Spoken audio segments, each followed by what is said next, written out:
నమస్కారం. HK6 TV ప్రతిక్షణం ప్రజాహితం. ఈ సంఘటన ఆలస్యంగా వెలుగులోకి వచ్చింది. కామారెడ్డి జిల్లా రామారెడ్డి మండలం పోసానిపేట గ్రామానికి చెందిన పిట్ల రమేష్తో బీబీపేట మండలం జనగామ గ్రామానికి చెందిన బోధన్ తారవ్వతో గత 30 సంవత్సరాల క్రితం వివాహమయ్యింది. వివాహం జరిగినప్పటి నుండి భార్యాభర్తల మధ్య తరచుగా గొడవలు జరిగేవి. ఇట్టి విషయం పైన పోలీస్ స్టేషన్లో కేసులు కూడా నడుస్తున్నాయి. అంతేకాకుండా ఈ కేసును సంబంధించి కోర్టులో కూడా ఉంది.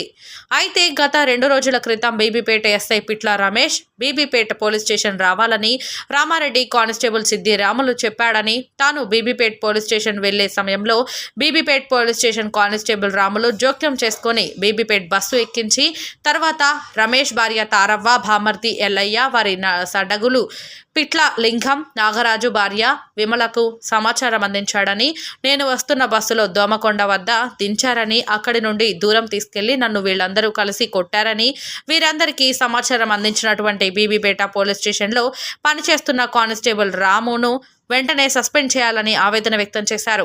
నన్ను బీబీపేట పోలీస్ బస్సు ఎక్కించి తర్వాత మా భార్య బంధువులకు సమాచారం ఇవ్వడంతో వారందరూ కలిసి నన్ను ఇష్టం వచ్చినట్లు కొట్టారని ఆవేదన వ్యక్తం చేశారు. దయచేసి ఇలాంటి కానిస్టేబుల్ పైన చట్టపరమైన చర్యలు తీసుకోవాలని జిల్లా ఎస్పీ గారిని కోరుతున్నానన్నారు. పట్టకపోతుంటే ఇప్పుడు కొమ్మక్కయి పిల్లతోని కొమ్మక్కయి పిల్లగాని చంపేయాలని కానిస్టేబుల్ పట్టకపోయేది కరెక్ట్ కాదు. ఒకటి ఏంటంటే ఆ పిల్లగాని చంపేస్తే పరిస్థితి ఏంది, నడుమద్దల పట్టకపోయి అలా అప్పచెప్పుడు ఏంది, అలా బామ్మర్లకు అలా భార్యకు అప్పచెప్పి చంపేయమని చెప్పడం ఏంది కరెక్ట్ కాదు. రాముల్ని కూడా సస్పెండ్ చేయాలని కోరుకుంటున్నాను. పోసంపేట, నా పేరు రమేష్, మా భార్య పేరు దుర్గమ్మ తారావా.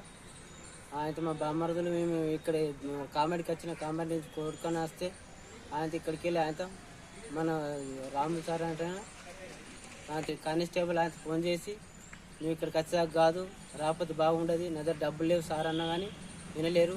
వినకుండా బస్ ఎక్కించినాక నడిమధ్యంగా దించుకున్నారు. మా బామ్మరుదులు బాగా కొట్టి బాగా అంతా కొట్టేసి పన్న ఇక్కడే మొత్తం కొట్టిరు, పొల్లు కొట్టిరు, కడుపులో కూడా గుజ్జిరు, వీళ్ళ ఇష్టం ఉన్నట్టు గుజ్జిరు, బాగా గుజ్జేశారు. ఇదంతా బాగా అది చేసిర్రు, చంపేస్తాను ప్లాన్ చేసిర్రు. ఇవరకు ఒకసారి గొడ్డలతో నరికేసారు సార్. గొడ్డలతోటి మస్తులు గొడవలని, పెద్ద గొడవలని. రాము సార్ అనేది బస్ ఎక్కించి మా బామ్మర్దలకు ఏమేమి చెప్పినా తెలియదు. ఆయనతో ఇక్కడ కలచాట ఏమిందో తెలియదు నాకు. తెలియక ఆయనతో బస్సులకి వెళ్ళి గుంజిరు, ఆయనతో కొట్టిరు, అక్కడ పొల్లు కొట్టిరు బాగా. మా దశంగారపు సడుకుడు, మా మరదలు, మా బామ్మరిది ఎల్లయ్య, నాగరాజు గాని పెళ్ళాం, వీళ్ళందరూ వచ్చి ఆయనచి పొల్లు కొట్టిరు నన్ను ఇష్టంన్నట్టు. ఆయన మొత్తం గుద్దేసి కడుపులో ఇడుపులు అంతా గుద్దేసి తలకాయ మీద కూడా గుద్దిరు, తల మీద కూడా గుద్దిరు, ఇక్కడ వెనుక గుద్దిరు, ఇక గొంతు పట్టి తీసుకురు చంపేస్తామని. ఇక కారు ఆయన వచ్చి ఆయనతో నన్ను వాళ్ళు చీకటి కానీ అంటారు. ఆయన కానీ వాళ్ళ వెనుక జరిగారు. నేను ముందుకు ఆయనతో ఉరికొచ్చి కారు ఆయన చేత అడ్డం పెడితే ఆయనతో ఒబ్బతి పట్టగానే ఆయనతో వచ్చి కారు ఆయన ఆపగానే వాళ్ళు ఉరికొస్తున్నారు. ఆయనక వాళ్ళని చూసి కారు ఆయన నన్ను ఎక్కించుకొని ఉరికొచ్చిండు.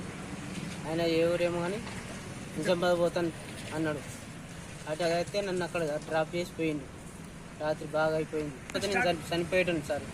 ఈ మధ్యలోకి బందాక నేను ఉండకపోతుంది కావచ్చు, ఏమైపోతుంది. బీపేట కానిస్టేబుల్ మీద రాముల మీద చర్యలు తీసుకోవాలని కోరుతున్నాను సార్. మీరు రమ్మన్నారేంది, మరి ఇదంతా చర్యలు కొట్టాలైంది, ఇదంతా కరెక్ట్గా చేయాలైంది. మీకు ఏమైనా కలెక్షన్ ఉందా? వాళ్ళకి మీకు కలెక్షన్ ఏమైనా పైసాకి ఇట్లా కలెక్షన్ ఉందా? మనం చంపాలని ప్లాన్ ఎందుకు? చంపేది ఉంటే డైరెక్ట్ 10 మందిలో చంపండి ధైర్యం అంటే.